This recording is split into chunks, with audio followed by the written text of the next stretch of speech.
Hey, what's poppin' YouTube? This is the RPG back at it again with another video, and today we're gonna talk about my favorite character in the whole game, Varnax. People mistake Varnax to a tank.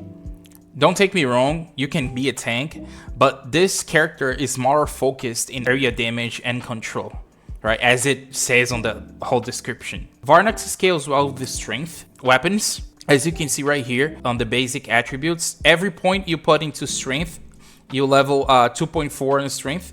If you focus on agility, it's gonna give only 1.3, and if you put on intelligence, it's gonna give only 0.8. So my favorite weapon for Varnax is gonna be the Hellblade sword in general for the early game, because it gives a lot of shield and sustain.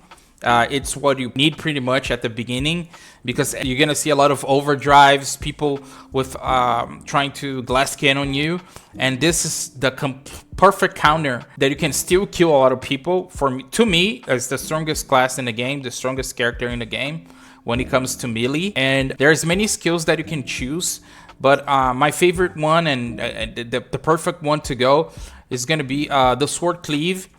Like, the more people you get into your cleave, you're gonna get some shield granted, and it stacks on your max health percentage. And crippling strike, it's a great movement and damage and also sustain, because it gives you 20% of max HP shield. It slows the enemy and also give AoE damage. Overload slash, I'm gonna explain to you in a second how it works, all the stacks of momentum.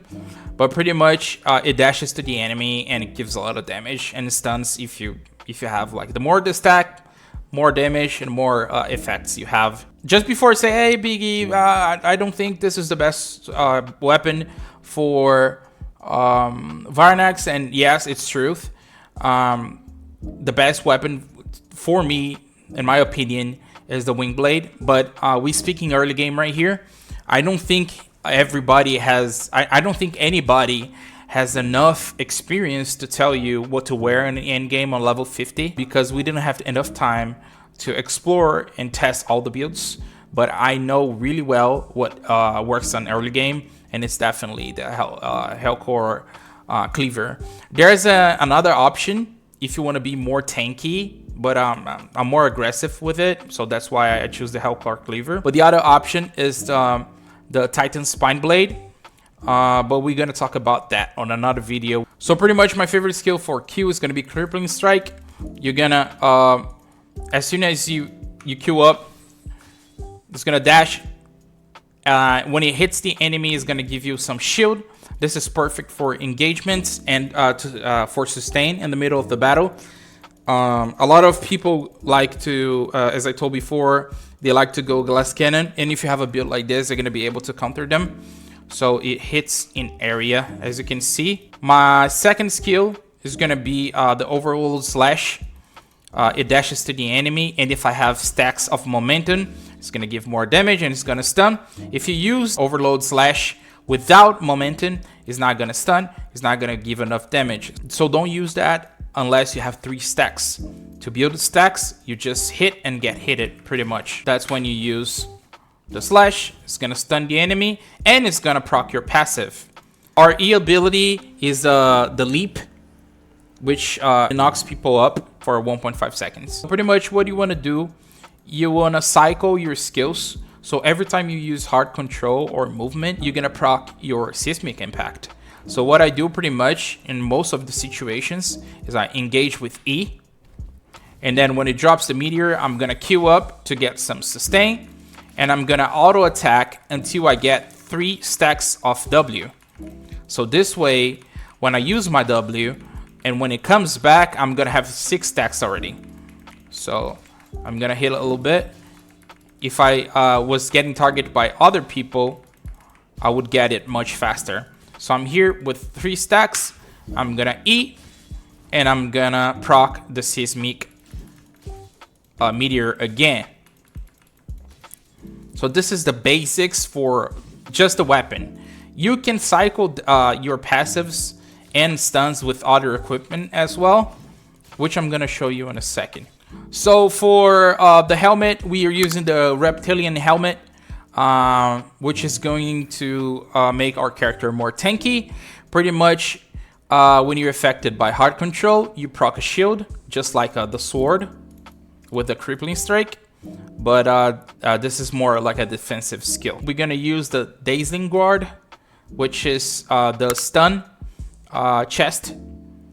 It's gonna give a lot of damage. It's gonna slow their speed for 4 seconds, and it's gonna stun them for 1.5 seconds. This is really like a preference, but I use the Shade Veil Slippers just because I can reset, just in case I get zerged by more people, being invisible, or even if I want to escape.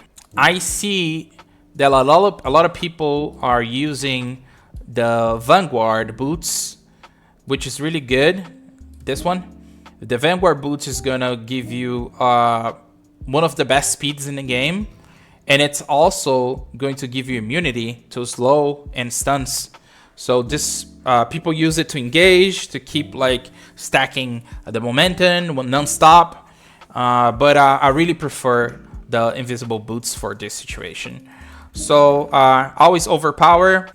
So I'm gonna do the whole combo for you guys so you can understand slowly, and then I'm gonna do it faster so you can see how it works. So I'm pretty much gonna engage with E, and then I'm gonna D, so I stun them again, and then I'm gonna Q, so I stack up, stack up, stack up. As soon as I get 3 stacks on W, I'm gonna use W, and we're gonna cycle all over again. Well, the target's not attacking me, so it's taking a little while to build. But as you can see, another meteor was dropped because I stunned.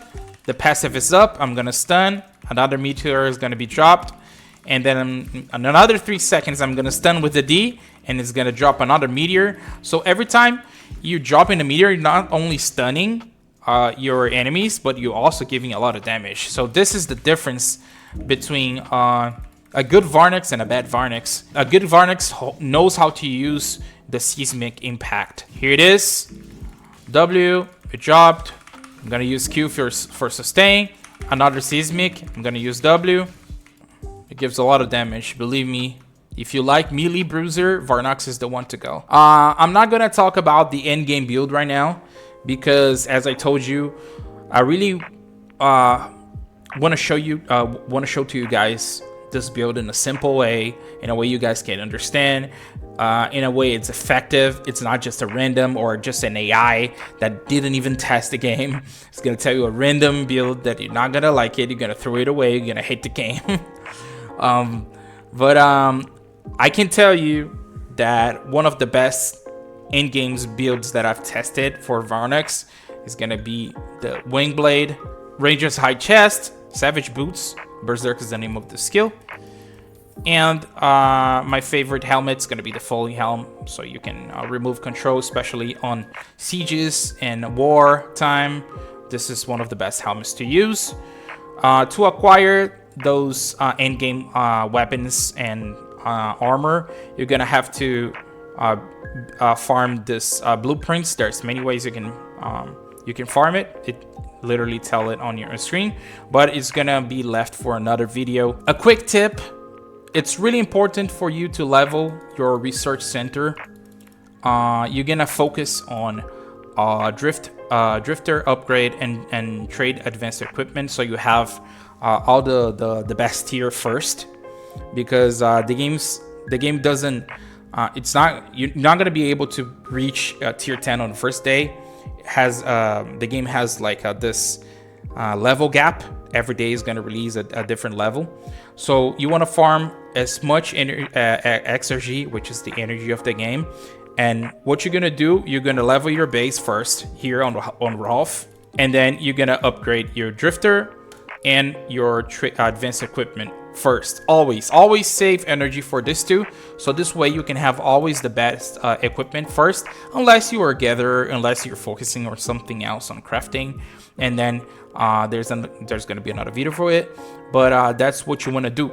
You also want to keep your drifters, all your drifters, including the drifters that you're going to put on support. You're going to have to upgrade as much as you can here, because their status is going to scale, and it's going to make a difference between killing and dying. Here, you can assign drifters. On the early game, you're not going to be able to assign as much as on the end game. You have 5 slots. You're gonna have to buy drifters that is gonna make the synergy with your character. It's gonna buff something, it's gonna take out something. So for example, here I have 0, which is the drifter that everybody starts with. Putting this drifter on the support station is gonna give 2.69 attack bonus, but it's gonna take my critical rate. So it's really important for you to choose the perfect drifter that's gonna give synergy with your other drifters. So as you can see, I'm gonna level all the way to max, and it's gonna change the status. It was 2.69, now it's 4%, right? For me, what you wanna focus on Varnax, as I told you before, I'm gonna do another video with more in-depth guide for endgame, just as the early game version of it. But I would focus everything that gives basic attacks, resistance, and HP. So thank you so much for watching this video. This was a short one for early game Varnax. If you liked the content, please like and subscribe, and let me know in the comments if you want another build from another character that we can post anytime.